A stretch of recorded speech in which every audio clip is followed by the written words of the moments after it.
Hi, Professor. I'm sorry I cannot have the camera on. My laptop is not working right now, and I had to do it from my desktop. I don't have a webcam in this one.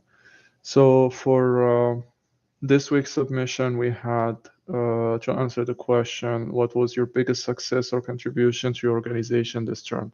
How did you accomplish it? And would you have done anything different? Why or why not? Be specific and providing examples. In my case, it's a little bit complicated because when I started this term, I was working for a multi-brand fast food company as a director FP&A, meaning I was in charge of cash flow, merchant acquisition, overseeing the accounting department on top of the FP&A function. And we went into complete bankruptcy, which resulted in me losing that job. And I had to get something else somewhere else. So I went back to my older job as an FP&A lead for a commercial HVAC company.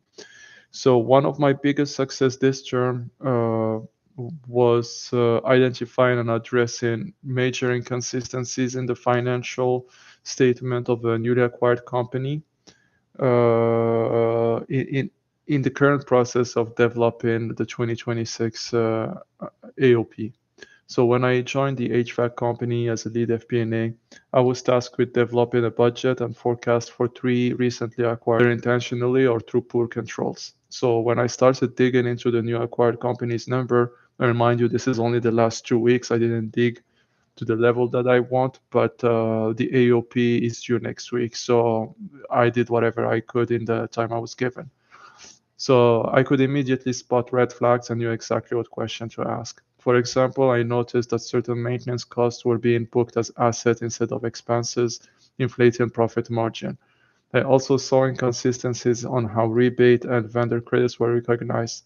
My ability to explain these issues and back them up with data allowed me to demonstrate to leadership that the numbers they were seeing were not a true reflection of performance.